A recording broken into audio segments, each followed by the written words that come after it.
han entrado en la reunión.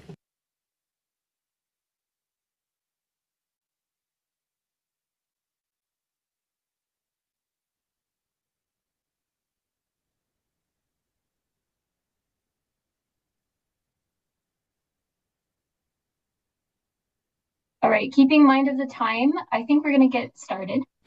Teniendo en cuenta el tiempo que tenemos, creo que vamos a comenzar. Gracias por estar aquí con nosotros para esta última edición de nuestra serie sobre datos espaciales, que forman parte de un esfuerzo en curso para aprovechar los datos recabados de las reservas de biosfera en pro de este programa. La sesión de hoy va a analizar los datos a disposición para la región de América Latina y el Caribe y también algunas formas en que los gobiernos y responsables de las reservas de biosfera pueden aprovechar esos datos para su seguimiento y rastreabilidad. Esta reunión ha sido posible gracias al gobierno de Italia y el proyecto EarthNet, que brinda servicios a sitios designados por la UNESCO. Yo soy Caridón, trabajo en la Secretaría del MAP y hoy cuento con mis colegas Peter Vale, que es formador en sistemas de información geográfica, y otros colegas encargados de la parte técnica. La presentación de hoy será en inglés, pero hay interpretación simultánea disponible al español, así que si quieren escuchar el castellano, seleccionen el icono de interpretación en el menú inferior de Zoom y escojan ahí el idioma que deseen.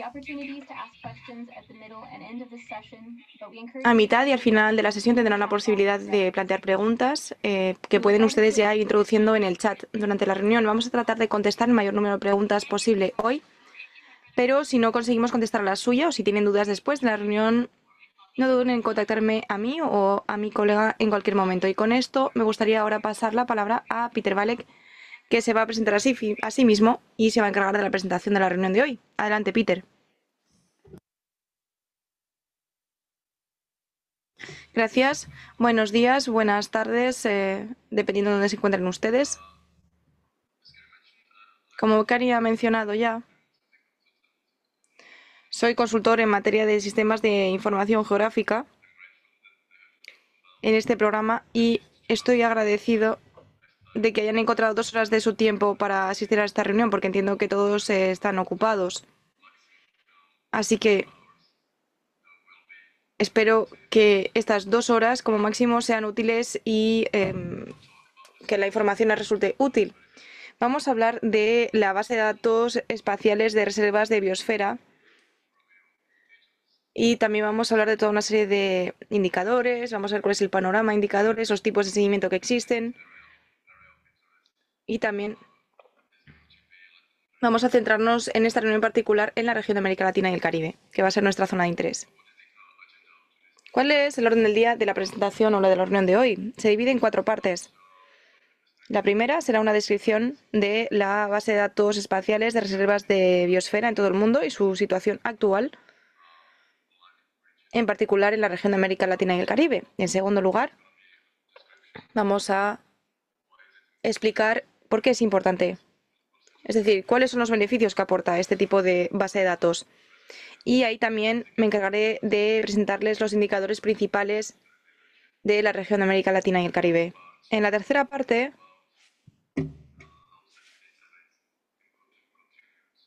veremos cómo una base de datos de este tipo contribuye y se usa como herramienta para presentar informes en marcos mundiales, como el Marco Mundial de Biodiversidad de Kunming-Montreal. Y ya en la última parte, en la cuarta parte, voy a mostrar cómo incluso legos pueden usar estas imágenes modernas obtenidas por satélite. Porque entiendo que la mayoría de los participantes en esta reunión no son especialistas en teledetección. Así que en la última parte de la presentación voy a mostrarles cómo incluso personas no especializadas pueden usar estas imágenes. Y también verán que estas tecnologías están a disposición de todos ustedes.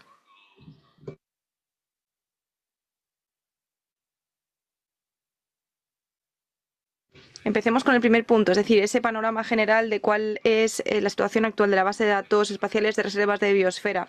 Hay 748 reservas de biosfera en todo el mundo. Y en la base de datos hay 466 archivos de tipo shapefile que ya están almacenados ahí. Pero eso significa que todavía faltan 249 archivos de este tipo en la base de datos, aunque las cifras van cambiando, porque es un proceso continuo y no paramos de recibir y procesar contribuciones adicionales que se incluyen luego en la base de datos mundial. Y esperamos que en las próximas semanas o meses podamos completar toda la base de datos y que con lo cual tendremos los archivos de Shapefile de las 748 reservas de biosfera con sus fronteras y zonificaciones. Es decir, que también tendremos claramente en los mapas de las zonas tampón, las zonas protegidas y las zonas más amplias para cada reserva de biosfera. Pasemos ahora a la zona que nos interesa hoy, a saber, la región de América Latina y el Caribe. En esta región tenemos 139 reservas de biosfera. Y en la base de datos como tal ya tenemos 103 archivos, lo cual significa que solo faltan 36 para la región. Y ya puedo decirles que después de la región europea, la región de América Latina y el Caribe es la que tiene la base de datos más completa, después de Europa, como digo. Esta región representa el 18,6% de todas las reservas de biosfera del mundo. Además, en esta diapositiva pueden ver el mapa y ahí ven cuáles son las reservas de biosfera para los que tenemos los archivos ya en la base de datos y para cuáles nos faltan todavía archivos con la información espacial. Y en la tabla pueden ver el número de reservas de biosfera por país en toda la región.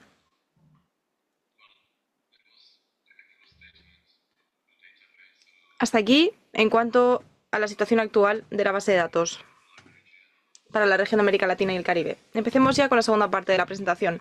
Hablemos un poco sobre por qué es importante, por qué contamos con esta base de datos a nivel mundial. Hay distintos motivos por los que es interesante una base de datos así, se puede usar con distintos fines.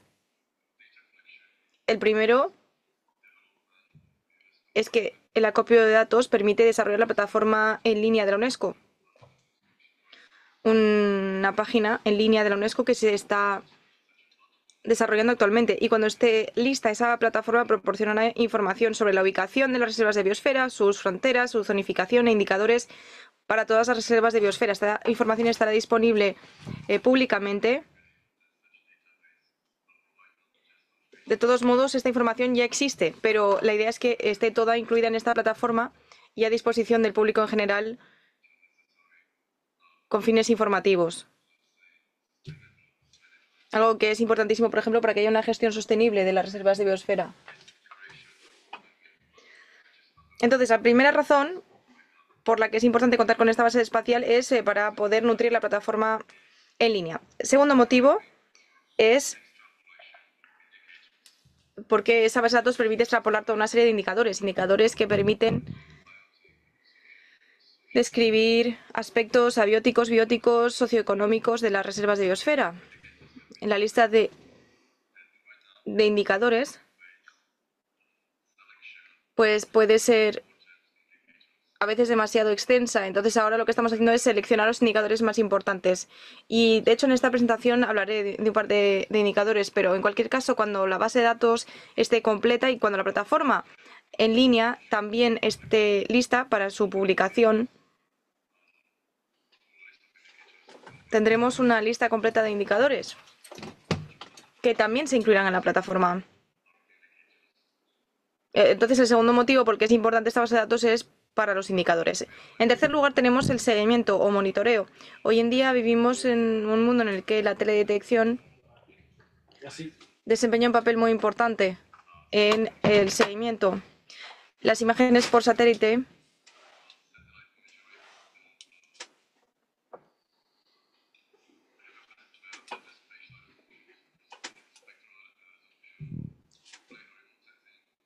está mejorando, la calidad de esas imágenes está mejorando y con lo cual la teledetección se va a usar cada vez más, puesto que es una herramienta muy útil, sobre todo, como digo, en el seguimiento. Entonces, una vez que la base de datos de reservas de biosfera esté completa, se podría utilizar la base de datos para realizar actividades continuas de seguimiento para aspectos básicos de todas las reservas de biosfera del mundo. Entonces, este es otro motivo, otro beneficio derivado de la base de datos. Otro motivo por el que recabamos estos datos son los análisis espaciales, ya que se pueden realizar toda una serie de procesos analíticos con esta información, con análisis multitemporales, multifactoriales, geoestadísticas, etc. No voy a darles un ejemplo concreto ahora, pero una vez que la base de datos esté completa, podremos realizar un procesamiento de cualquier elemento que queramos analizar. Es decir, que se puede usar con todos estos fines para hacer un análisis informatizado. Y otro objetivo, otro fin que tiene la base de datos es que permite realizar análisis basados en sistemas de información geográfica. Ya por último, el último beneficio es la gestión. En el caso de la gestión, la tecnología de información geográfica nos brinda información muy precisa y esa información nos permite luego adoptar buenas decisiones. Y eso pues da lugar a los sistemas que vamos a llamar SDSS o sistema de apoyo a la toma de decisiones por información espacial, que es una herramienta que viene a respaldar los sistemas de información geográfica, que permite pues hacer una buena gestión o tomar decisiones de gestión para un sistema como el nuestro, donde tenemos todos esos mapas de zonificación, etcétera. Con lo cual aquí ven otro motivo a favor de crear una base de datos mundial con este tipo de información. ¿Cómo se puede contribuir para aportar esos datos que faltan? Si ustedes quieren ayudarnos a completar la base de datos y ustedes cuentan con los conjuntos de datos en formato shapefile de las fronteras o de las zonas de zonificación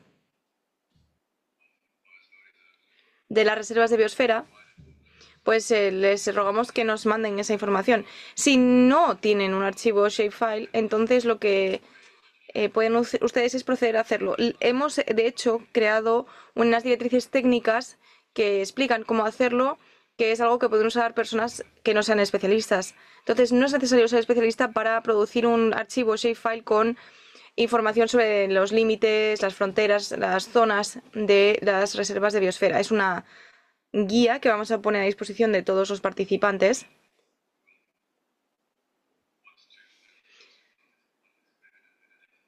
Que quieran pues contribuir a esta base de datos. Y siguiendo las indicaciones de esta guía, cualquiera podría producir un archivo de shapefile con la información de los límites de la reserva de biosfera, en concreto de qué se trate. Pasemos ahora a hablar de los indicadores. Ya he mencionado que puede haber una lista muy larga de indicadores a disposición. Y en esta presentación, en realidad, solo hay una lista breve de este tipo de indicadores. El primer indicador pues describe el tipo de bioma en el que se encuentra la reserva de biosfera. Y lo pueden ver aquí en esta diapositiva. Entonces, en el mapa ven distintos tipos de biomas. En el gráfico, en forma de pastel, ven el porcentaje de cada tipo de bioma para las reservas de biosfera de toda la región. Estos tipos de biomas se analizarán espacialmente para cada una de las reservas de biosfera a nivel mundial para poder entender mejor y tener un panorama general mejor del porcentaje de cada tipo de bioma. De biomas, más bien, que se encuentran en cada una de las reservas de biosfera. Y si entramos en mayor lujo de detalles, podemos ver que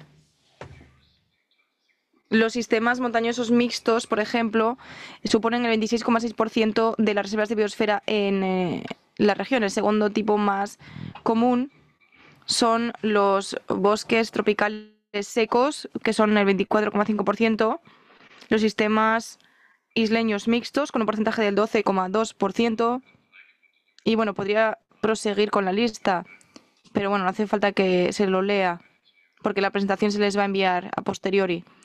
Con lo cual, si les interesan estos datos en detalle, podrán consultarlo en las diapositivas que se les van a enviar. Así lo pueden leer cuando quieran. En mi opinión, el tipo de biomas es muy importante, es un indicador muy importante. Los biomas luego se pueden subdividir en unidades inferiores, que vamos a llamar provincias. En esta diapositiva pueden ver distintos tipos de provincia. Y ven una lista muy larga de tipos de provincia. Con 13,7%, el tipo más común de provincia es la provincia de la Cordillera Madreán. Luego tenemos la provincia centroamericana, que es el 10%, la segunda, etc. Cabe mencionar que estas provincias y biomas se utilizaron exclusivamente analizando el punto central de cada una de las reservas de biosfera de la región. Es decir, que en el caso de que haya alguna reserva de biosfera que cuente con dos tipos de biomas distintos, dos regiones o provincias, pues eso no figuraría aquí en este diagrama. Entonces, para que esta información sea todavía más exacta, es necesario contar con una base de datos completa de todas las reservas de biosfera, con sus fronteras y demás detalles en la región, porque solo así tendremos las cifras reales y obviamente las cifras aquí cambiarán, porque tendríamos más variedad de subbiomas, es decir, de provincias en las reservas de biosfera de esta región. Veamos ahora otro tipo de indicador. Y este indicador es muy importante, que es la altitud media de las reservas de biosfera. También se pueden incluir otros aspectos morfológicos, por ejemplo, la altitud máxima dentro de la reserva o la altitud mínima. Pero aquí en este mapa solo presentamos la altitud media. Y aquí en el gráfico pueden ver la distribución de altitud media por país en unidades de metros por encima del nivel del mar. Aquí pueden ver dónde se encuentran las reservas de biosfera en altitudes altas, las que se encuentran en altitudes bajas. Luego hay países como Argentina, Bolivia o Perú, donde hay reservas de biosfera en el altiplano, en la zona costera, etc. Pasamos ahora a los indicadores climáticos, que son también muy importantes, porque el clima es un aspecto muy importante para todas las reservas de biosfera, pero también para todas las provincias y también al nivel global, ¿no? El clima es algo que afecta directamente a las reservas de biosfera. Entonces aquí tenemos un mapa que les presenta la temperatura media anual dentro de las reservas de biosfera. Y es importante aquí tomar en cuenta el hecho de que cuando estamos hablando de los biomas y las provincias que se calculaban sobre los puntos centrales, pues cuando hablamos de la altitud o de los datos climáticos, pues estos datos se sacan de la totalidad de la reserva biosfera. Entonces, en este mapa lo que pueden ver es cuáles son las reservas que se encuentran en zonas templadas o en zonas cálidas, zonas frías. Y en el gráfico a la derecha pueden ver la distribución de la temperatura anual media por país.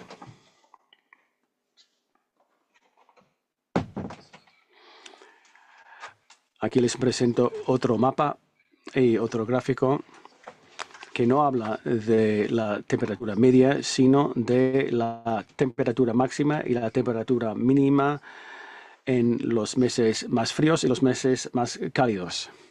Entonces, este mapa y este gráfico les presenta las diferencias entre las temporadas templadas y las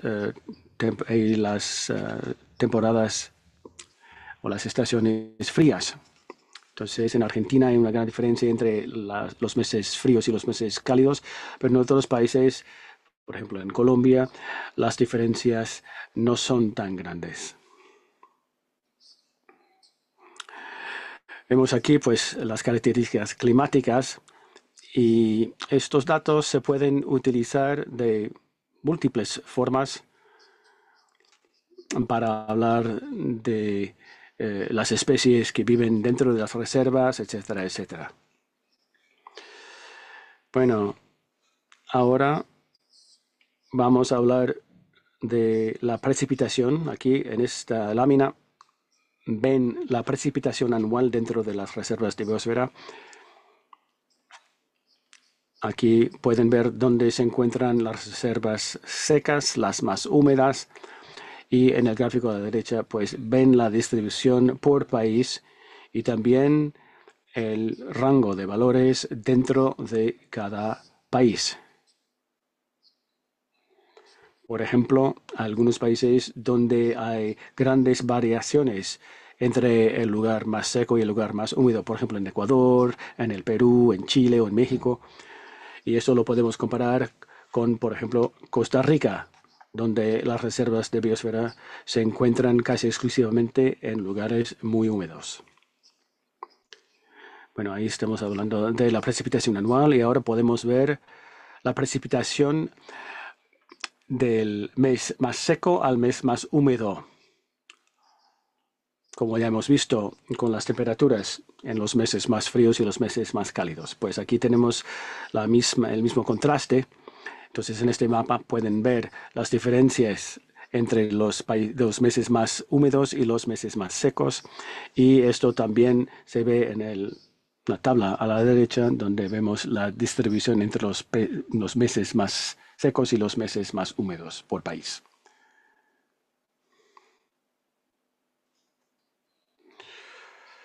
Bueno, dejamos de lado ahora el clima. Vamos a fijarnos en otro tipo de indicador que también tiene gran importancia en las reservas de biosfera. Y este indicador representa el número de especies vulnerables en peligro o crítica o en peligro crítico.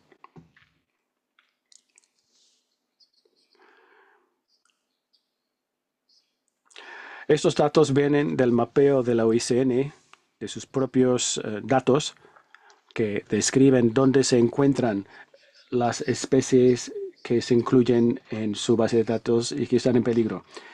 Estas especies son clasificadas en base a su grado de vulnerabilidad.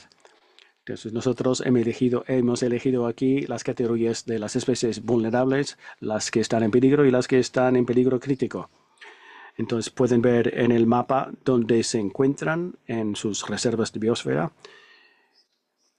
También aquí he de decir que este análisis no se ha hecho exclusivamente dentro de las reservas de biosfera. Este análisis solo se basa en los puntos centrales de cada reserva. Entonces, una vez que tengamos completada la base de datos, pues estas cifras se van a modificar y serán más completas. En el mapa pueden ver los distintos colores que se utilizan para el número de las especies en cuestión y también en el gráfico a la derecha pueden ver la distribución por país.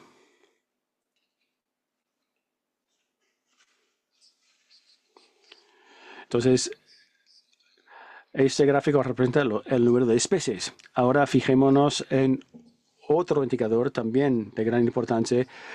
Este indicador se refiere a la pérdida de bosques. Y estos datos vienen de la base de datos del Global Forest Watch. Es un organismo que nos arroja los datos relativos a la pérdida de bosques entre 2000 y 2022. Entonces, esta es la base de datos que nosotros hemos utilizado para extrapolar la pérdida de bosques dentro de las reservas de biosfera en la región de América Latina y el Caribe. Y aquí en el mapa pueden ver la pérdida de bosques aquí expresado como expresada como porcentaje de la totalidad de la superficie de las reservas de biosfera. Entonces aquí tenemos un nivel que varía del 0% al 19%. Entonces hay algunas reservas de biosfera que no han sufrido ninguna pérdida de bosques, mientras que hay otras que han perdido hasta el 20% de su superficie de bosques. Entonces es un indicador muy importante y que refleja no únicamente una realidad biológica, sino también una realidad de gestión de las reservas. La pérdida de bosques puede deberse a incendios o a la propagación de especies invasoras, etc. Entonces es interesante tener estos datos. Y aquí, pues, como ya les he dicho, esto representa, los distintos colores representan distintos porcentajes de pérdida de bosques dentro de la reserva. Y en el tablero a la derecha, pues allí ven la distribución de pérdida de bosques según el país. Por ejemplo, en algunos países hay grandes variaciones, como en Nicaragua o en Colombia o en el Perú. Eso quiere decir que dentro de esos países hay algunos países donde ha habido casi ninguna pérdida de bosques y otras donde se ha constatado una pérdida significativa de bosques. Y algunos países donde ha habido mucha pérdida de bosques, por ejemplo en el Uruguay, en Paraguay, en la República Dominicana y en otros países. Bueno, aquí hemos hablado de la pérdida de bosques, pero ese indicador no basta. Hay que hablar también de las extensiones de bosques. Aquí no les voy a presentar ningún mapa ni ningún gráfico, pero estos datos ya están disponibles y los vamos a analizar y les vamos a presentar estos datos por reserva de biosfera. Pero hay una diferencia entre el análisis de la pérdida de bosques. Y esto se puede medir muy fácilmente utilizando las imágenes de satélite, mientras que la extensión de los bosques es mucho más difícil percibir.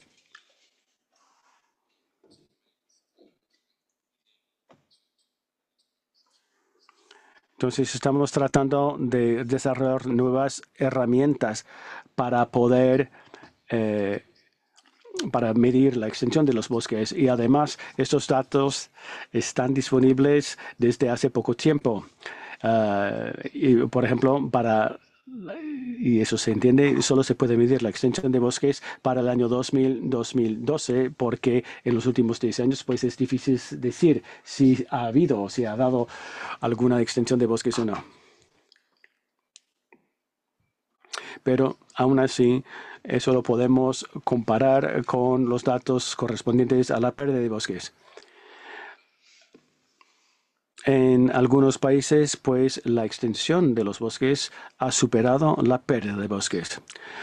En esta diapositiva pueden ver la pérdida de bosques en todas las reservas de biosfera en la región.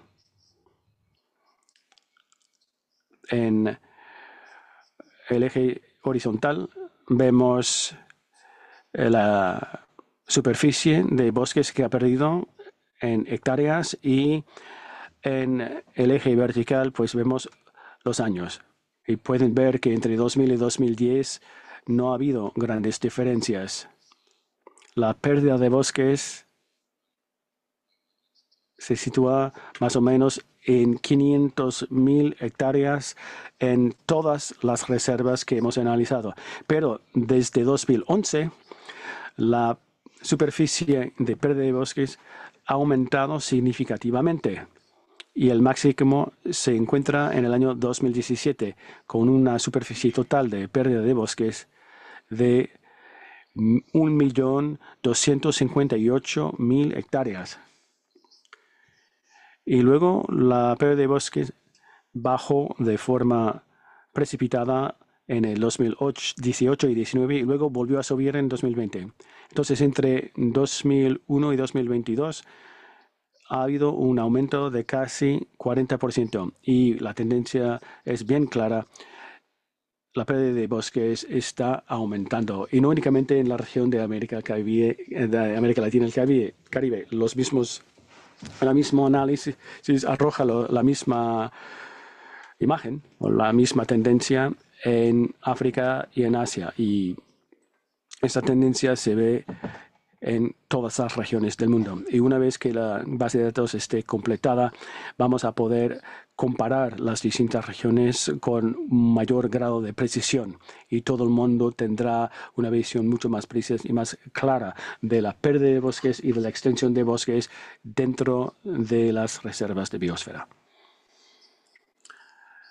Bueno, aquí podemos dejar de lado los gráficos y los mapas. También hay otros indicadores que les podría presentar hoy, pero estos análisis pues llevan mucho tiempo antes de poder incorporarse en la base de datos. Pero aquí les presento algunos ejemplos de algunos conjuntos de datos que se pueden utilizar. Aquí tenían una lista muy breve de otros indicadores que podemos analizar para las reservas de biosfera a nivel mundial. Porque existen ya estos datos para esos análisis y también les recuerdo que esta lista no es una lista exhaustiva de los indicadores para los cuales ya existen los datos. O sea, hay datos los cuales se refieren a los biomas o a las provincias, pero también existen para las ecorregiones. También hay datos para la cobertura del suelo a lo largo del tiempo. Y eso nos permite ver los cambios de utilización de los suelos y la cobertura de los suelos en cada reserva de biosfera. Porque esos datos se van recabando desde los años 90 hasta 2024. Entonces ahí tenemos el historial de los cambios de utilización de los suelos dentro de las reservas de biosfera a lo largo de los últimos 35 años. Otro indicador muy importante son los incendios activos. Con la satélite MODIS y sus datos podemos modelizar y detectar en el espacio en 3 dimensiones los incendios activos. También podemos repasar o revisar los incendios en el pasado para analizar la extensión de los incendios en el pasado dentro de las reservas. Esto está relacionado con otro indicador, las zonas quemadas por año. Y estos indicadores también, o estos datos pueden ser muy importantes y de gran utilidad. También tenemos la base de datos mundial para las zonas protegidas. Esta base de datos para las zonas protegidas nos permite calcular el porcentaje de las zonas protegidas dentro de cada país. Con lo cual es posible calcular hasta qué punto los países están conformándose con los acuerdos internacionales.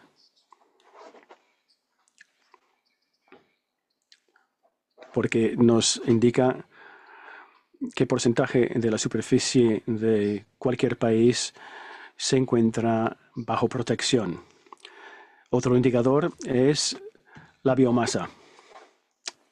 Copernicus es un sistema de mapeo global para la biomasa en la superficie de la Tierra. Es una base de datos que está construyendo. Se espera su presentación oficial o su lanzamiento oficial en 2025.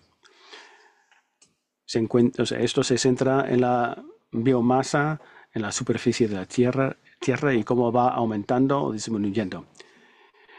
Luego tenemos otras bases de datos que se remontan hasta el 2005, hasta 2022. Entonces ahí ya tenemos los datos relativos a esta medición de biomasa. Luego tenemos otro indicador muy importante, es el monitoreo del deterioro de los suelos. Aquí se trata de tratar de evaluar el deterioro de los suelos. La FAO ha desarrollado una metodología para hacerlo. Otra metodología ha sido desarrollada por el PNUMA. Y luego tenemos otra metodología que se llama CUP4Soil, que es un resultado del proyecto Copernicus, donde se monitorea el deterioro de los suelos. Entonces ya existen estos datos y hay nuevos conjuntos de datos que se están produciendo cada día y eso nos ayuda a medir el deterioro de los suelos. Otro indicador muy importante es el de la calidad del aire y la contaminación. Tenemos los servicios CAMS, Copernicus Atmosphere Monitoring Services, que nos da previsiones de 5 días de los aerosoles, los contaminantes atmosféricos, los gases invernadero, etc. Y hay otros conjuntos de datos que se pueden utilizar, que son el resultado del satélite Sentinel-5P, que recaba datos sobre el aire y sobre el agua. Y esto permite aumentar la precisión y la calidad de las mediciones de la calidad del aire y la contaminación. Podríamos hablar largo y tendido sobre otras posibilidades, qué otros indicadores se podrían incluir en la base de datos y cuáles resultarían más o menos importancia. Por ejemplo, si hay glaciares o si se están descongelando. También es algo fácil de analizar utilizando la teledetección y ya hay bases de datos mundiales que proporcionan esta información, con lo cual este tipo de indicador podría ser un indicador más. Y bueno, podríamos hablar de muchos otros indicadores. Es una lista breve la que les presento hoy, no pretende en ningún caso ser una lista exhaustiva. Ya hemos hablado bastante de los indicadores, entonces pasemos a hablar de la tercera parte de la presentación,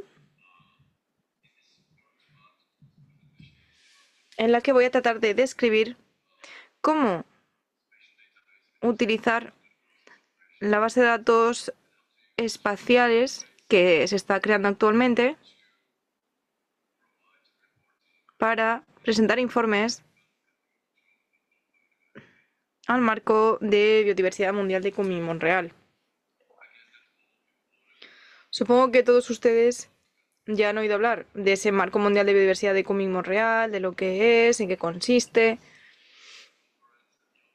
Fue realmente la conclusión de una conferencia que describe 4 objetivos mundiales y 23 metas. Esos 4 objetivos mundiales deberían alcanzarse en 2050, mientras que las 23 metas deberían lograrse para 2030. En las siguientes diapositivas les voy a explicar en qué consisten algunas de esas metas del Marco Mundial de Biodiversidad de Kunming-Montreal y cómo se puede presentar informes a esas metas utilizando la información que hay en la base de datos. Aquí pueden ver que menciono los 4 objetivos: prosperar con la naturaleza, compartir los beneficios, invertir y colaborar. Estos son los objetivos amplios, primordiales, pero luego hay 23 metas específicas, como he dicho, y yo he seleccionado aquí 8 de esas metas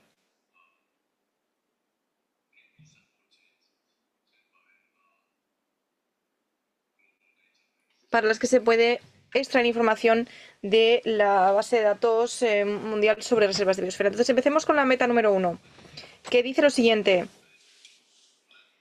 planificar y gestionar todas las zonas para reducir la pérdida de biodiversidad. La biodiversidad no es un indicador de calidad de un hábitat. Podría serlo, pero en algunos lugares en concreto no se usa así. Se mide utilizando kilómetros cuadrados o hectáreas. La biodiversidad mejora el funcionamiento de los ecosistemas y también es un indicador que se mide a nivel local. En esta diapositiva ven dos imágenes. Y ven un ejemplo aquí de una reserva de biosfera que se encuentra en la República Checa, en Europa, y ven los análisis concretos sobre biodiversidad en esta reserva de biosfera.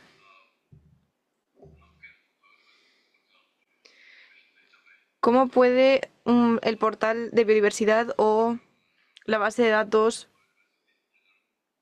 apoyar la preservación de la biodiversidad? Disculpas, dice el orador. La plataforma en línea podría permitir compartir estos análisis locales. Entonces, en el seno de una reserva de biosfera se realizan análisis, por ejemplo, sobre la riqueza de la flora y la fauna, es decir, la biodiversidad. Entonces, la plataforma digital puede permitir compartir esta información.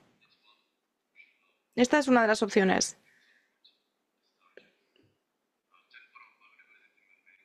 Para que la base de datos sirva para respaldar el logro de esta meta.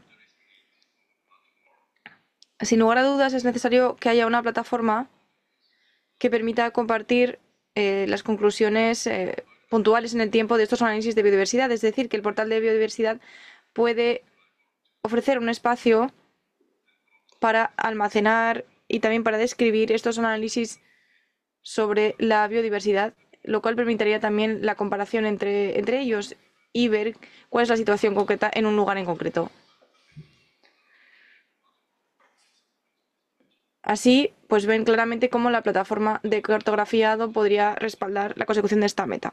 Otra meta que escogí es la número 3, que consiste en conservar el 30% de los suelos, las aguas y los mares del mundo. Para lograr este objetivo es necesario ver cuál es el porcentaje de zonas protegidas en cada país. Me refiero aquí obviamente a los suelos, puesto que las aguas y los mares a menudo no pertenecen a la jurisdicción de un solo país. La base de datos que se está creando actualmente puede proporcionar conjuntos de datos sobre las reservas de biosfera y gracias a esa información se puede calcular cuál es la superficie protegida y cuál es el porcentaje de zonas protegidas en cada región en particular. Les voy a mostrar un caso concreto para que vean cómo se puede calcular la superficie de zonas protegidas, incluyendo las reservas de biosfera en un país en particular. Entonces voy a salir de la presentación un instante y voy a usar un programa informático de información geográfica. Bueno, este programa es ArcGIS y bueno, la licencia es bastante cara, entonces si no tienen acceso a este programa, sepan que pueden realizar utilizando otros programas de código abierto que están disponibles gratuitamente en línea. Para mostrar el caso de un país en particular, he escogido Francia. Y aquí la idea es calcular el porcentaje de zonas protegidas en Francia.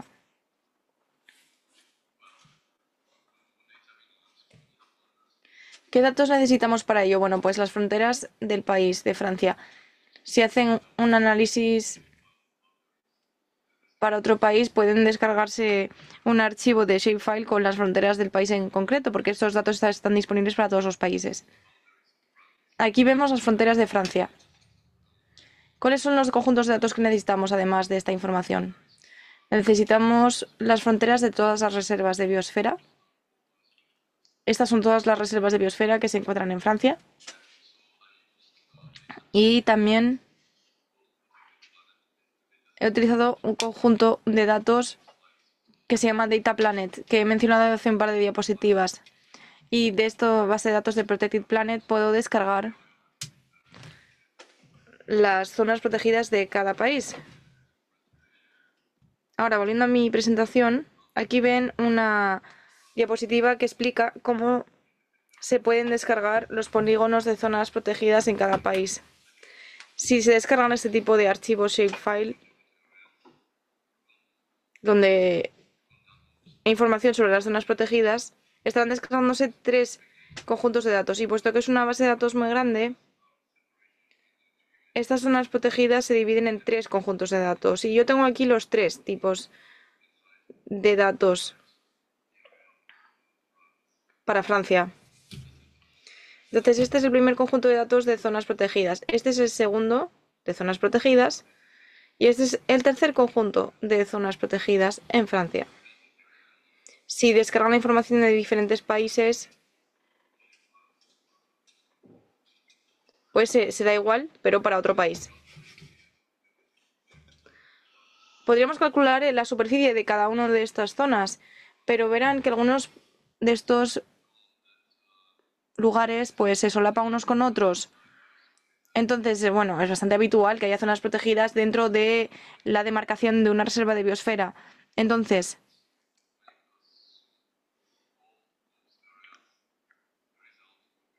si suman la superficie de todas estas zonas, el resultado será erróneo porque no tendrían la superficie real de las zonas protegidas, en este caso de Francia. Entonces, esto significa que lo primero que hay que hacer es solucionar el problema de los polígonos que se solapan.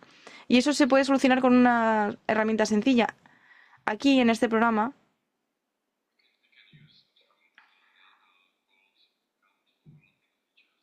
que cuenta el número de solapamientos.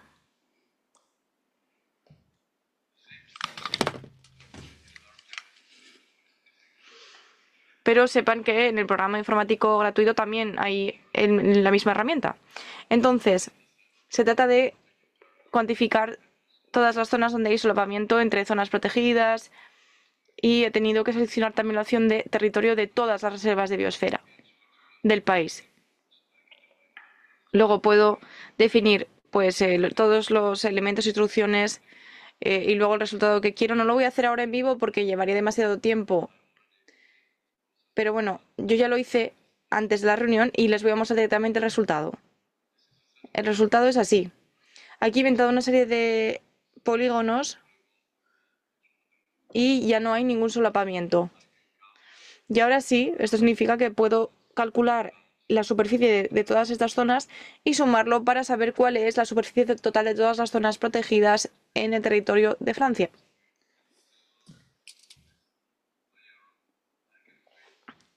Entonces aquí en la tabla con los resultados puedo crear un nuevo campo si quiero. Puedo, por ejemplo, hacer clic con el botón derecho y pedir que me calcule toda una serie de cosas, aunque como ya dije anteriormente, esto es algo que llevaría mucho tiempo. Yo lo hice en realidad con antelación y ya me hizo el cálculo. También puedo pedirle que me muestre una estadística. Y aquí ven la superficie total, que es de 17,6 millones de hectáreas. Ahora lo que tengo que hacer es ver qué porcentaje es ese de la superficie total de Francia. Entonces, en la tabla puedo abrir un campo nuevo, calcular esta superficie. Veo que la superficie total de Francia es de 54,8 millones de hectáreas para todo el país. Entonces aquí, pues una simple regla de 3 para saber a qué porcentaje equivale 17,6 millones de hectáreas. Y entonces divido esto entre 54,8 millones, lo multiplico por 100 y me da el siguiente resultado. Pero creo que he cometido algún error. Disculpas, dice el orador. Eran 17 millones dividido entre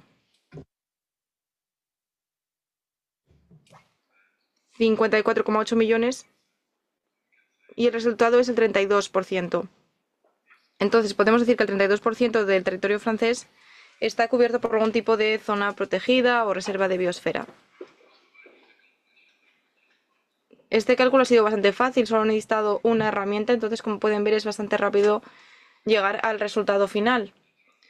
Obviamente cabe preguntarse si la zona de transición forma parte de la reserva de biosfera o no. Y si se puede considerar una zona protegida. Si no la consideramos una zona protegida, a la zona de transición, entonces podemos eliminarla y realizar de nuevo el cálculo, y con lo cual el resultado será diferente. Yo no soy especialista en este tipo de tecnología, entonces no sé si se considera que las zonas de transición forman parte de las zonas protegidas, supongo que no. Pero bueno, en cualquier caso, pues es un detalle que sepan que también se puede calcular con esta herramienta. Volvamos a la presentación. Entonces esto sirve para cualquier país del mundo para obtener este tipo de información. Y este es el resultado final.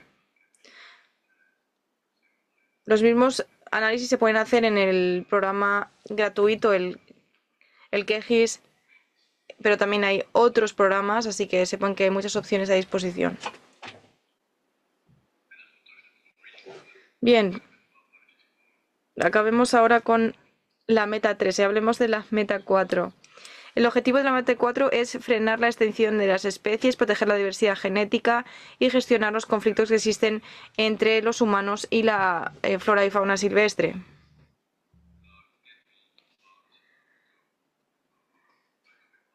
Como ya mencioné, las especies también se pueden utilizar o incluir en la plataforma en línea de seguimiento y de hecho es un indicador importante.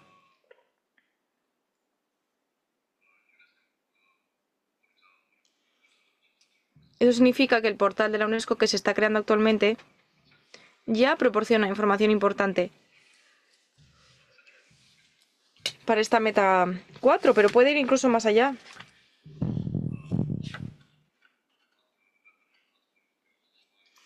Porque la plataforma de mapeo puede permitir compartir información sobre especies en peligro o en peligro crítico, lo cual significa que esta plataforma puede servir como herramienta para hacer un seguimiento continuo de la situación.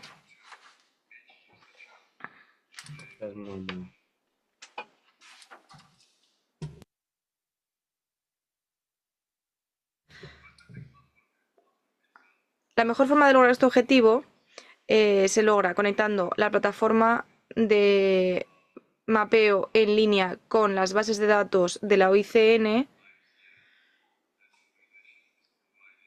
porque esta organización, la OICN, permite conectar otras aplicaciones a las suyas. Y esto se puede aprovechar para poder acceder a los datos más actualizados o las cifras más actualizadas de especies que están en las bases de datos de la OICN. Y como digo, esto es algo que se puede hacer a través de la plataforma de cartografía de línea de la UNESCO. Hasta aquí la meta 4, la meta 5.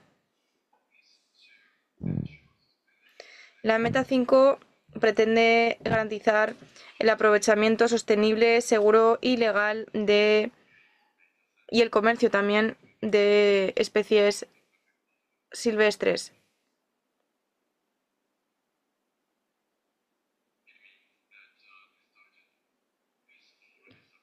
En realidad, la plataforma que la UNESCO está creando en línea ya respalda la consecución de esta meta. Cuando esté lista, la plataforma nos va a brindar información muy importante sobre la pérdida de cobertura forestal y la nueva cobertura forestal que se genere. Meta 6.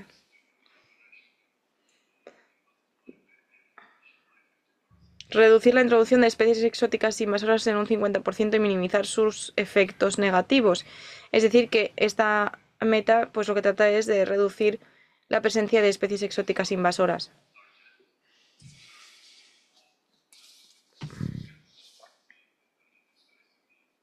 La plataforma en línea puede ser útil para esta meta, al igual que ocurría con el indicador de biodiversidad. La plataforma en línea brinda un espacio para compartir información, registros, etcétera, sobre la introducción de estas especies, y la misma plataforma se podría utilizar para informar sobre la presencia de estas especies en los sitios de la UNESCO o en las reservas de biosfera locales. Y en los gráficos ven un ejemplo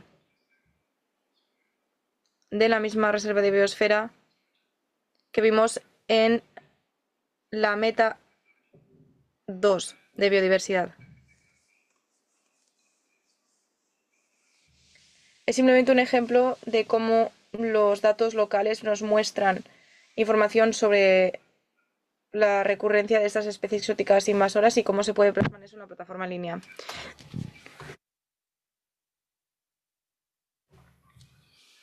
Las últimas 3 metas que quiero mencionar son la 20, la 21 y la 22. La meta 20. Sobre el fortalecimiento de capacidades, la transferencia de tecnologías y la cooperación científica y técnica a favor de la biodiversidad. Los indicadores y los límites de las reservas de biosfera o de sitios designados por la UNESCO se pueden utilizar como insumo, como datos de insumo para realizar diferentes tipos de análisis. En el portal de biodiversidad como tal ya se hace. Luego tenemos la meta 21, garantizar que los conocimientos estén disponibles y accesibles para orientar las medidas en materia de biodiversidad. El portal en línea estará a disposición de todos y, sin lugar a dudas, respalda la consecución de esta meta también, la 21. Y luego la meta 22, que consiste en garantizar la participación en la toma de decisiones y el acceso a la justicia y a la información relacionadas con la biodiversidad para todos. En realidad se parece mucho a la meta 21. Y bueno, como el portal también estará a disposición del público en general, respaldará o ya respalda la meta 22. Bueno, hasta aquí 8 de las metas que pueden utilizarse en la plataforma de mapeo de la UNESCO. La meta 1, la 3, la 4, la 5, la 6, la 20, la 21 y la 22. Pero hay más metas también que se supone van a poder respaldarse en la plataforma. Pero no las he mencionado porque estas 8 metas que acabo de mencionarles, pues encontramos los servicios más útiles, ¿no? Entonces vamos a pasar ahora al último apartado de mi ponencia, que les va a presentar un muestreo de cómo se pueden utilizar, cómo los no especialistas pueden utilizar las imágenes de satélites y sobre todo en cuanto a la teledetección. Bueno, puede que haya entre ustedes algunos que sí son especialistas y si es el caso, pues les presento mis excusas porque no les voy a presentar nada nuevo. Pero para los que no tienen ninguna pericia en materia de teledetección, espero que este apartado sí les arroje datos e información muy útil. Hoy en día la teledetección está disponible para todos. Entonces, para toda serie de análisis se puede utilizar la teledetección. Índices de utilización de los suelos, extensión de cobertura vegetal, etc. Entonces, los no especialistas pueden utilizar los datos arrojados por la teledetección. Los que fabrican y ponen en el espacio los satélites ya están suministrando esos datos al público en general. Pero, y siempre hay un pero, para los no especialistas les voy a presentar un par de láminas que les va a presentar algunos aspectos teóricos. Y sé que muchas veces la teoría es un poco difícil de comprender. Entonces les voy a presentar algunos casos concretos para hablar de la teoría. ¿De qué estamos hablando de la teledetección? Pues todos sabemos lo que es. Estamos monitoreando, utilizando las imágenes generadas por los satélites, pues ya sabemos de qué estamos hablando, ¿no? Hay dos formas básicas de teledetección, la activa y la pasiva. Y todo ello depende de las características de los captores o de las sondas. La teledetección activa utiliza herramientas que pueden arrojar y recibir los datos. Pueden ser, por ejemplo, lidares, radares, mientras que los captores pasivos solo utilizan la energía del sol para eso. Y para los pasivos, pues tenemos los captores multiespectro y los hiperespectro. Entonces hay dos tipos de teledetección, pasiva y activa. Entonces hay muchos detalles aquí en la lámina. Podrán leerlo a su después de la presentación, porque como ya les he dicho, toda la presentación va a ser enviada a todos los participantes. Entonces, tenemos toda una serie de distintos instrumentos de teledetección activas, como las pasivas. Aquí tienen el listado. No es preciso recordar el nombre de todos esos, pero solo hay que saber que sirven todos para el mismo fin. Tenemos en los instrumentos activos, tenemos el radar, el lidar, los altímetros, láser, etc. Entonces, el radar y el lidar son los más comunes que generan sus propias ondas que se reflejan en la superficie y que luego rebotan y vuelven al instrumento de detección. Entonces, estos haces se mandan y se rebotan y vuelven al emisor. El radar utiliza señales de radio, mientras que el lidar utiliza o mide la distancia utilizando la luz. No voy a entrar en las descripciones detalladas de cada uno de esos instrumentos. Lo importante es saber que hay radares y lidares que se utilizan en la teledetección activa. Y luego, para los instrumentos pasivos, pues tenemos a los espectrómetros, los radiómetros, etc. ¿Para qué se emplea la teledetección? Pues es para poder observar lo que está ocurriendo en la Tierra, ¿no? Utilizando ondas que provienen de todo el espectro electromagnético. Y la teledetección depende de espectros muy específicos, muy definidos, según las ondas que se emplean. Todo ello depende de la longitud de las ondas, pasando de las ondas radio, pasando por las microondas, infrarrojas, ultravioletas, los rayos X y luego las ondas gamma. Hay un espectro muy pequeño de todas las ondas electromagnéticas que son detectables por el ojo humano. Hablamos de la luz visible, ¿no? Entre el espectro de todos los colores que vemos en el arco iris. Los satélites tienen una sensibilidad mucho mayor al ojo humano. Los satélites registran todo el espectro de de la energía electromagnética que va del infrarrojo y al ultravioleta. Y luego hay otros que pueden registrar estos distintos subespectros y lo pueden dividir en otros espectros todavía más pequeños. Entonces, los satélites multiespectros pueden dividir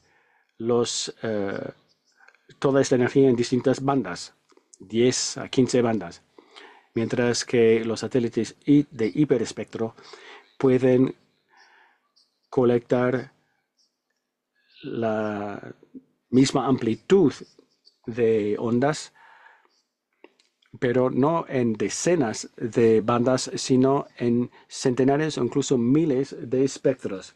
Entonces, esta es la gran diferencia entre los satélites multiespectro y los satélites hiperespectro. Y se trata aquí de captores activos, mientras que los pasivos utilizan haces de luz o de radio. Entonces están utilizando o pueden detectar ondas y utilizar ondas que se sitúan más allá del espectro de luz visible. Ahora vamos a entrar en una discusión más detallada de las imágenes de satélite.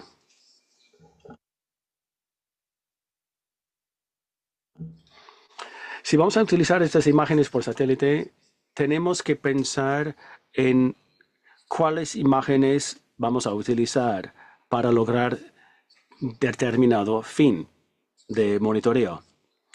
Y para elegir las imágenes de satélite más apropiados, uno tiene que pensarse en 3 parámetros: la resolución espectral, la resolución espacial y la resolución temporal. La resolución espectral trata de la capacidad de un captor de definir los distintos intervalos de la longitud de ondas distintas. Entonces, ¿cuál es el grado de precisión o de granularidad que se puede distinguir según el captor? Hasta aquí la resolución espectral. La resolución espacial, aquí se trata de nivel de detalle. ¿Cuál es el objeto más pequeño que uno puede detectar con determinado satélite? Y esto se calcula en números de píxeles. Con un número menor de píxeles tenemos una pixelización más pequeña, permite detectar a los objetos más pequeños. En la actualidad, la resolución de píxeles en la actualidad es un píxel de 30 centímetros. Hay un acuerdo internacional que protege la privacidad de las personas. Y según este acuerdo, uno no puede comprar en el mercado una resolución menor de 30 centímetros.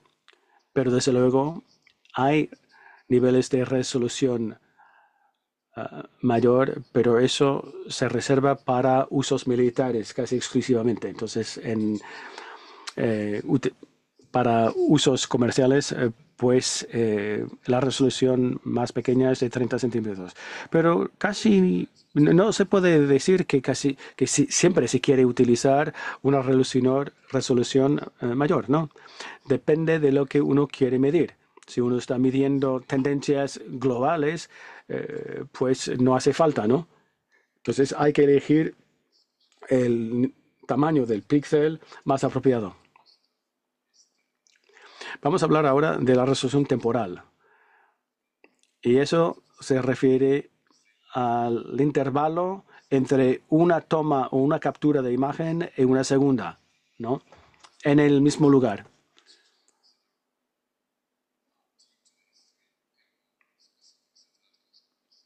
Y eso también depende del historial. Es decir, desde cuándo está en órbita el satélite y cuál es el rango temporal de las imágenes producidas por el satélite. En términos generales, cuando uno piensa en qué tipo de imagen uno quiere utilizar para dar seguimiento a cualquier parámetro, pues uno tiene que pensar en cada tipo de resolución espectral, espacial y temporal.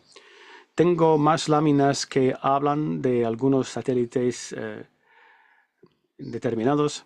Voy a pasar muy rápidamente por estos distintos satélites. Los pueden analizar más detalladamente a continuación, pero solo quería hablarles de los satélites más comunes que se utilizan para medir datos ambientales. Y voy a empezar con los sistemas activos y las imágenes de radar. Tenemos 3 satélites de este tipo: Cosmos Skymed, Terra SARX y Sentinel-1.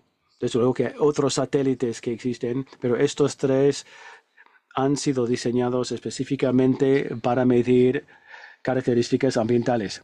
Cosmos Skymed arroja datos que uno tiene que comprar, tienes que pagar, pero existen subvenciones por parte de la Unión Europea para minimizar el costo. Entonces uno puede presentar una solicitud para datos a título gratuito. Y eso puede, y luego la empresa puede dar el visto bueno a su solicitud.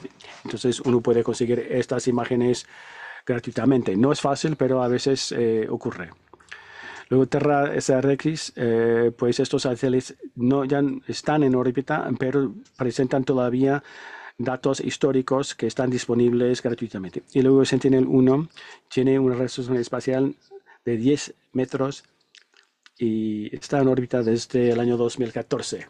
Entonces, estos son los datos más disponibles y más comunes, los que vienen del satélite Sentinel-1. Ahora vamos a pasar a los sistemas activos y muy brevemente les voy a hablar de los distintos captores pasivos. Aquí se trata de imágenes multiespectrales. El más conocido son los satélites Landsat. Me imagino que todos ustedes han oído hablar de Landsat. La misión Landsat es la misión de más larga duración temporal porque empezó en los años 70. Desde los años 70 siguen funcionando los satélites Landsat en órbita. Entonces, estas imágenes nos dan el historial más largo, ¿no? Hasta los años 70. Podemos remontar hasta los años 70. La resolución no es muy buena. Los píxeles son bastante grandes, en fin. Y todos los datos de los satélites Landsat están disponibles a título gratuito. Otras imágenes que se utilizan muy frecuentemente provienen de los satélites Sentinel-2. Se trata de un satélite multiespectral con una resolución espacial de 10 metros. Está en servicio desde 2015. Hay 2 satélites, el Sentinel-2 y el Sentinel-2B, con una resolución temporal entre 4 y 6 días, pero en algunos casos solo de 3 días. Y todos los datos provenientes de los satélites Sentinel están disponibles gratuitamente. Luego tenemos el satélite Spot de Francia y también hay otros iconos. En fin, hay muchos satélites y son todos satélites multiespectral, y estos últimos arrojan imágenes comerciales, es uno que tiene que pagar para conseguirlas. A pesar de ello, nos proporcionan imágenes con una resolución menor de 1 metro. Spot, iconos, QuickBird, GeoEye, Pleiades 1A y 1B, WorldView 1, WorldView 2 y 3, en fin, estos son satélites con una resolución espacial muy buena Pero claro, estos datos y estas imágenes, para conseguirlos uno tiene que pagar.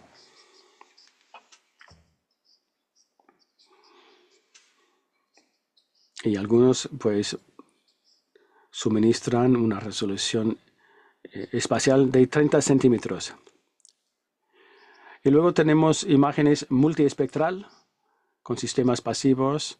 Hay dos sistemas bastante recientes, PlanetScope y SkySat. Aquí los describo como sistemas multiespectral porque PlanetScope es el sistema que arroja las imágenes de mayor resolución a título gratuito.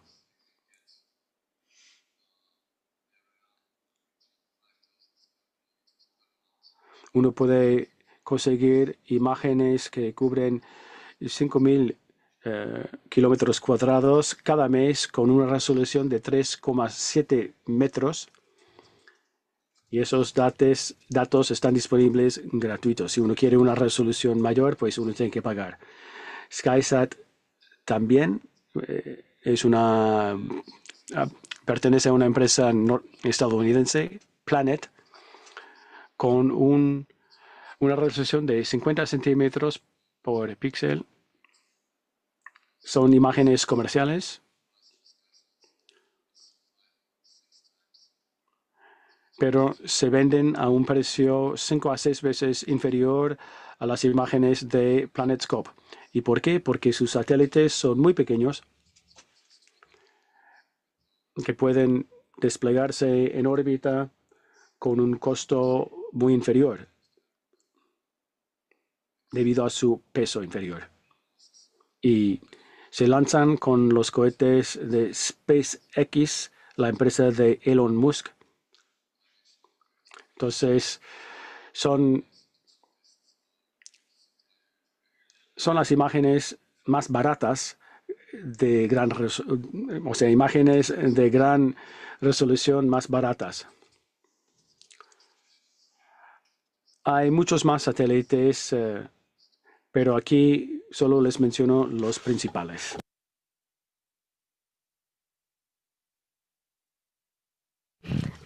Hay satélites que se llaman centinelas, Sentinel, y ya hay varios, el 1, 2, 3, 4 y el 5P que mencioné en mi presentación. Todos ellos forman parte de la misión Copernicus, que es uno de los proyectos científicos más ambiciosos a día de hoy. Y de hecho, el principal logro de este proyecto son esos centinelas, esos satélites. La idea es que con el Copernicus se pueda hacer un seguimiento que esté a disposición del público en general, para todos, de forma gratuita. Y de hecho, así es.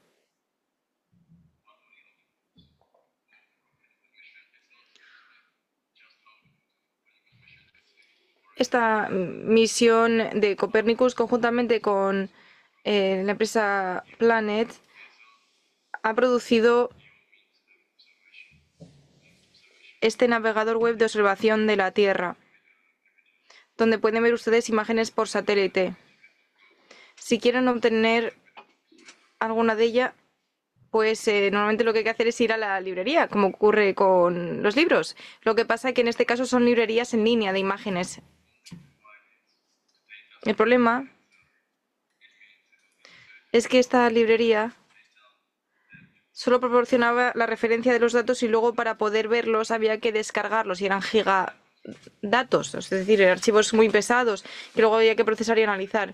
Y como la mayoría de los usuarios utilizan ordenadores normales, la misión Copernicus decidió proporcionar la primera biblioteca de imágenes por satélite en línea,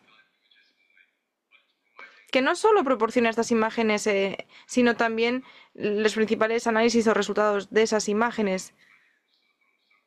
Con lo cual, utilizando este navegador web de Copernicus, por primera vez en la historia de la teledetección, ustedes como usuarios no necesitan descargarse esas imágenes por satélite, sino que pueden acceder directamente al resultado final, lo cual es una revolución en este ámbito de la teledetección, porque ahorra muchísimo tiempo y además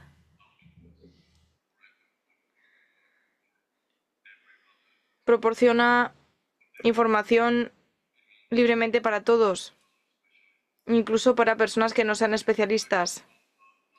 Este navegador es un producto comercial de Planet Labs. Y simplemente con inscribirse tiene acceso a 30.000 operaciones gratuitamente. Y bueno, esto les puede mantener entretenidos durante un par de meses. Se utilizan la versión de prueba. Cuando esté acabando esta versión de prueba gratuita, pueden instalar el navegador de Copernicus, que es muy similar a este, en su ordenador. La única diferencia es que no es tan completo como esta herramienta en línea, pero las funcionalidades son similares. Y esto les permite realizar análisis básicos sin necesidad de descargar imágenes pesadas por satélite, ni necesitan ser especialistas para ello. Les voy a dar algunos ejemplos de cómo se puede utilizar este navegador web.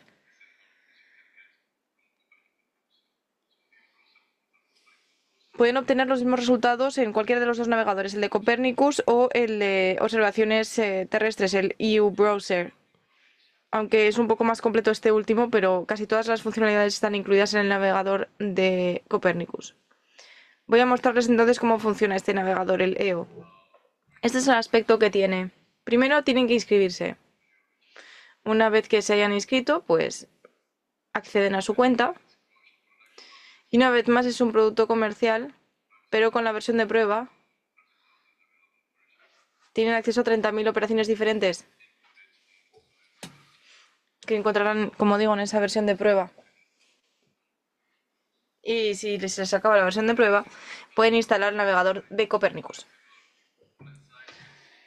Tendrían que ver un menú similar al que se ve aquí. Aquí a la izquierda hay una serie de constelaciones disponibles y aquí ven un mapa del mundo, así que pueden seleccionar un lugar que les interese y elegir cuáles son las imágenes por satélite que se quieran descargar. Y luego hay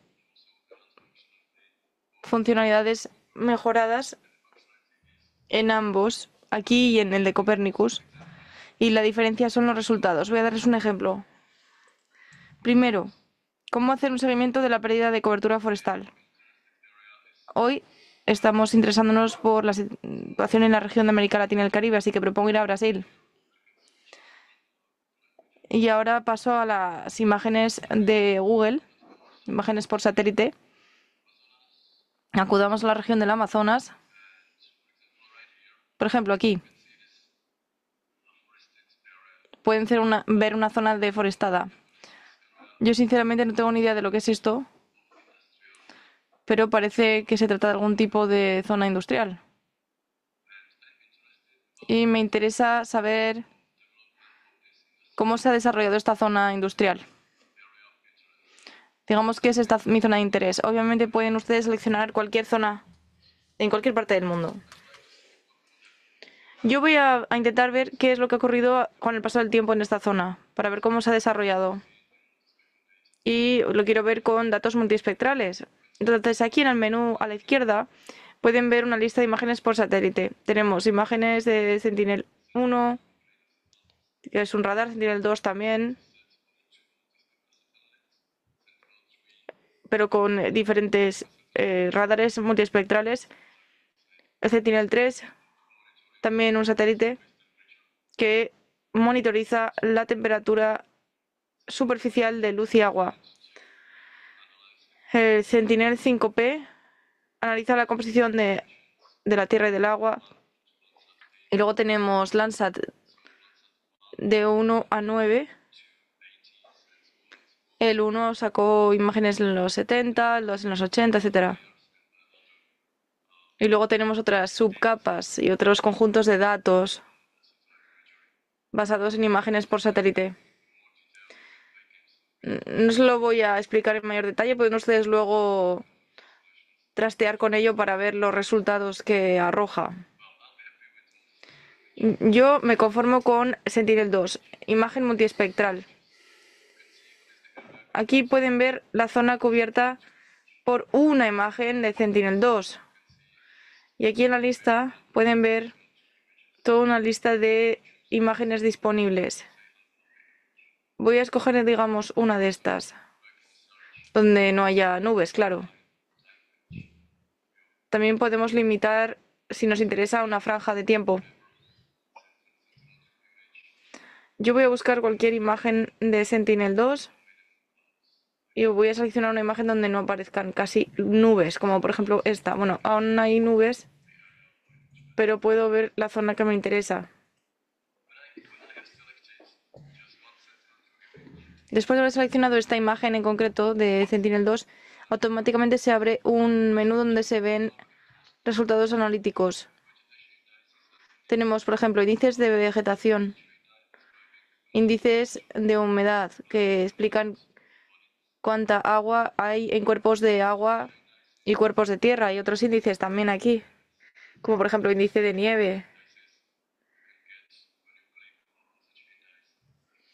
Pero bueno, básicamente pueden ustedes seleccionar un índice en particular y leer la información. Por ejemplo, en este índice de vegetación se habla de fotosíntesis intensiva. Cuanto mayor sea la vegetación, mayor será este índice. Volvamos entonces a nuestra imagen. Quiero saber lo que ocurrió aquí en los últimos años para tener una cronología, una imagen cronológica de lo que ha ocurrido. En realidad esto es algo que me llevó varias semanas porque necesitaba descargarme imágenes por satélite que pesaban varios gigabytes, luego hacer correcciones atmosféricas y después de todos estos pasos logré producir esa imagen.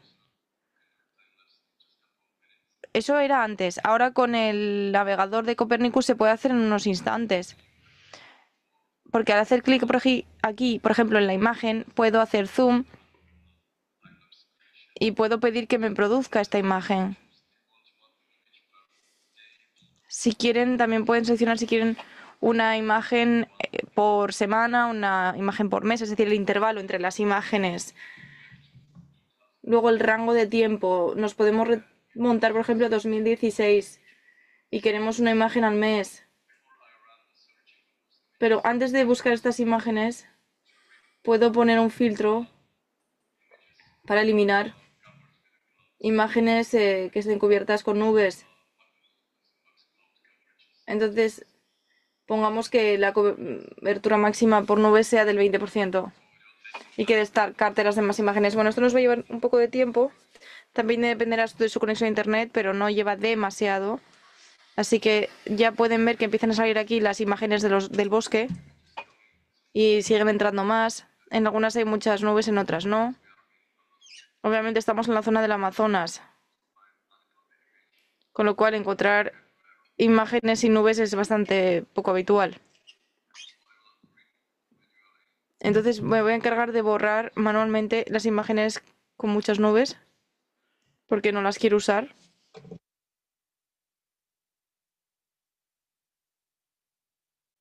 Y así me quedo solo con las imágenes nítidas donde no hay nubes. Y claro, podría proseguir haciendo esto mismo.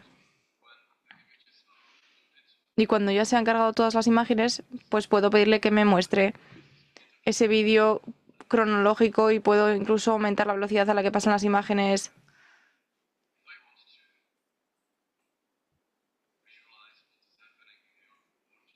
Si quisiera ver lo que está ocurriendo aquí en mayor detalle, puedo yo mismo pasar las imágenes para adelante o para atrás y así puedo ver cuál era la situación en 2017 y cómo ha ido aumentando esa zona en 2019,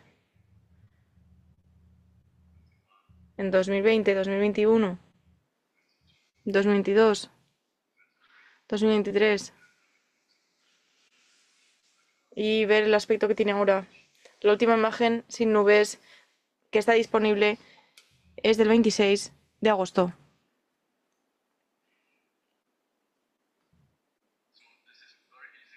Con lo cual, es una forma muy sencilla de hacer este tipo de vídeo cronológico. Tenía que quitar las fotos con nubes y quizás si queremos tener un número mayor de fotos a disposición, podemos elegir una foto a la semana, pero eso llevaría un poco más de tiempo. Sin embargo, la lógica es muy sencilla y la interfaz de este programa es muy fácil de usar para cualquier usuario, es decir, que cualquiera puede producir este tipo de vídeo, de imágenes cronológicas. Y como digo, antiguamente en esta herramienta se tardaba una semana o dos en producir estas imágenes. Y luego pues aquí hay un botón de opciones que les permite descargar el vídeo final, si lo quieren guardar en su ordenador. Como ven, entonces es muy fácil hacer esto, no como antes. Pero bueno, todo esto solo funciona si utilizan imágenes de Sentinel. Si quieren utilizar imágenes de otros satélites, tienen que descargarse ustedes las imágenes y hacer todo esto manualmente en sus ordenadores. Entonces, esto es un ejemplo sencillo sobre cómo hacer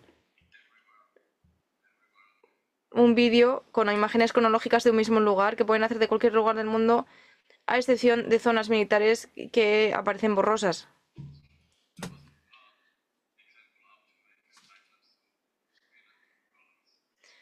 Aquí vimos un ejemplo de cómo hacer esto por colores, pero bueno, también hay otros resultados aquí en el menú. Índices de vegetación, de humedad,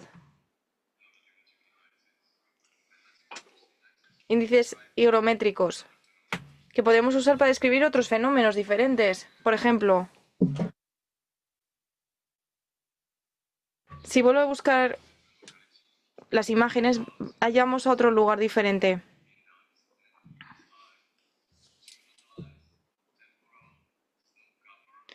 Analicemos la cobertura por nieve concreta en alguna zona montañosa en concreto del mapa. Y propongo que vayamos entonces a Chile. Voy a seleccionar, por ejemplo, esta montaña. Si me acerco es obviamente un volcán porque veo aquí el cráter. Y a mí me interesa la cobertura por nieve temporal de este volcán. Entonces, voy a pedir de nuevo imágenes al sistema, imágenes de Sentinel-2. Voy a tratar de buscar algunas sin nubes, que no va a ser fácil. Así que le voy a pedir que expanda la búsqueda y la franja de fechas.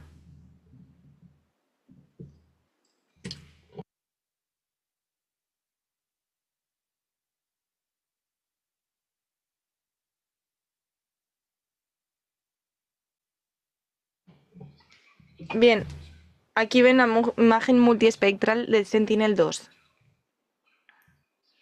Y ahora voy a cambiar al índice de nieve, que muestra la zona en azul. Y de nuevo puedo hacer lo mismo que antes. Puedo hacer un vídeo donde se muestran las imágenes cronológicas de esta misma zona, utilizando estos índices de nieve, con una imagen al mes.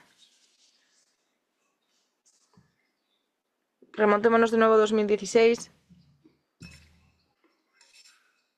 con un número de nubes que ocupe como máximo el 20% de la imagen.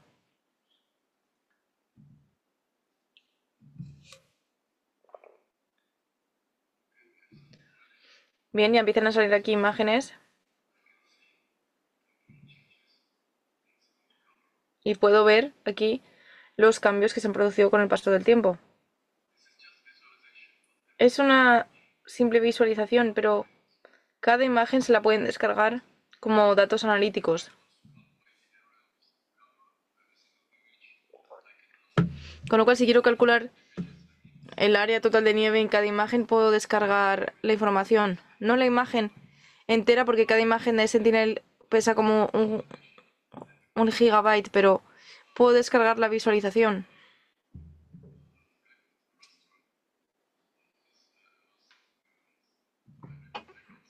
Para extraer la información sobre el índice de nieve, con lo cual cualquier cosa que ven en el vídeo lo puedo descargar como datos analíticos.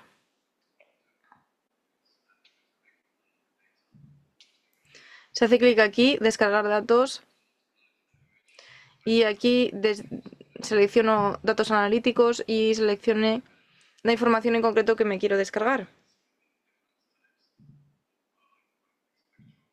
Y aquí ven distintos tipos de espectro electromagnético y distintos tipos de datos. Si les interesa solo la nieve, por ejemplo, pues se descargan el índice de nieve, el NDSI. Y en mi caso tendría que ser un archivo de tipo TIFF, porque necesito que los datos estén en ese tipo de archivo. Y así pues obtengo información de georreferencia en el propio archivo. Así que con esto puedo descargarme múltiples imágenes para obtener información sobre el índice NDSI de nieve. Y puedo hacer el cálculo luego con cualquier programa informático. Y bueno, es un ejemplo más de cómo utilizar este navegador web, aunque me queda poco tiempo y quiero dejar un poco de tiempo también para sus propias preguntas. Otra cosa para la que se puede utilizar este programa, y que también es muy interesante, es ver qué está pasando con la vitalidad de la vegetación. Volvamos a las imágenes por satélite de Google y acudamos a alguna zona agrícola, por ejemplo en Uruguay, y echemos un vistazo en campos concretos. Aquí, vamos a centrarnos en esta zona. Quizás quiera yo saber qué ocurrió con esta zona en los últimos años. Entonces voy a pedir una imagen de Sentinel-2 donde no haya nubes, que veo en el color real. Pero como digo, me voy a interesar por este índice sobre el estado de la vegetación. Entonces pido que se aplique este índice NDVI-A. Entonces trato de dibujar un polígono de la zona que me interesa. Y lo hago yo manualmente. Dibujo la zona que me interesa. Y aplico el índice NDVI. Y pido cuál es la media de este índice, el NDVI, para los últimos 2 años. Y aquí vemos la estadística. Y vemos cómo ha evolucionado en los últimos 2 o 5 años. Yo les escogí 2 años.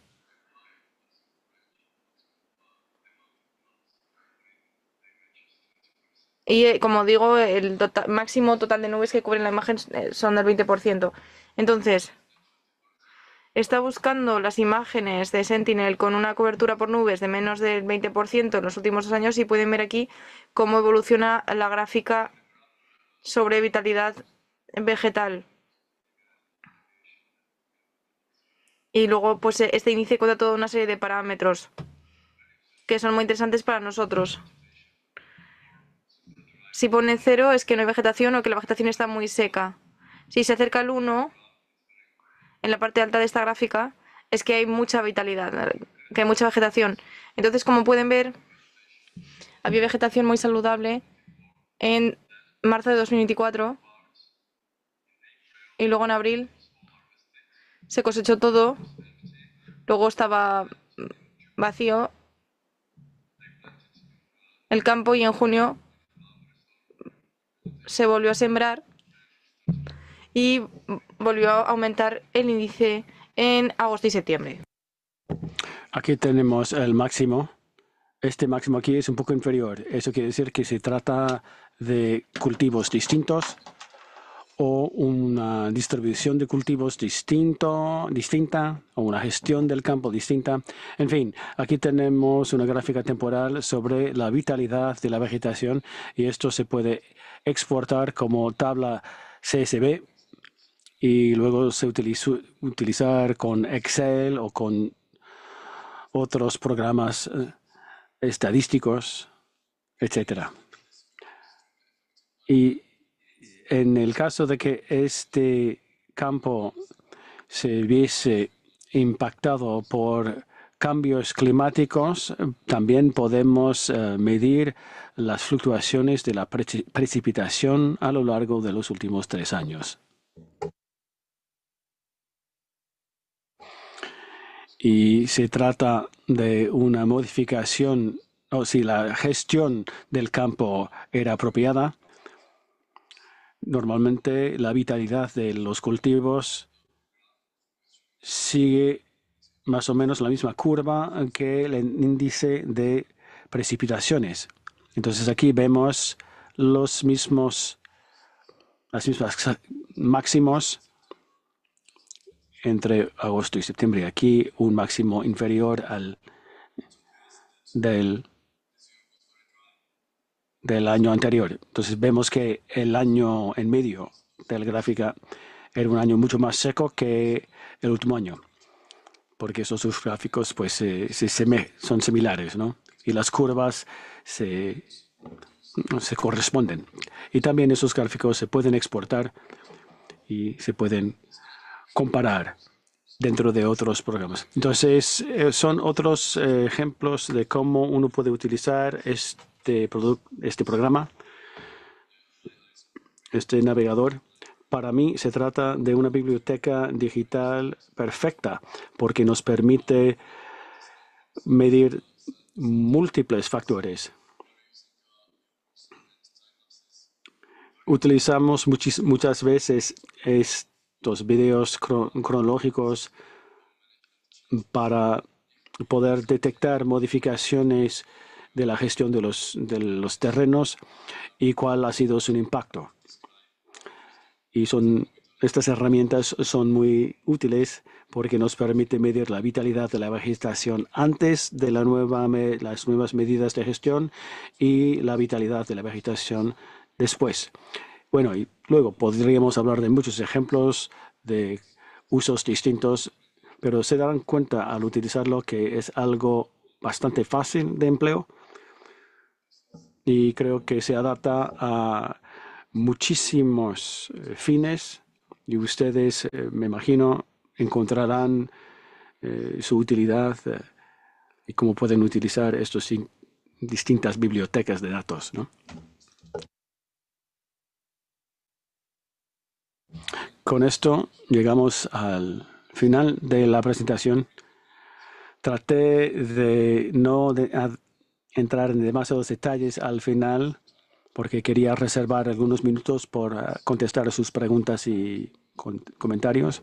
Y con eso he terminado. Muchísimas gracias por su atención. Y si tienen alguna pregunta, pues aquí está su servidor.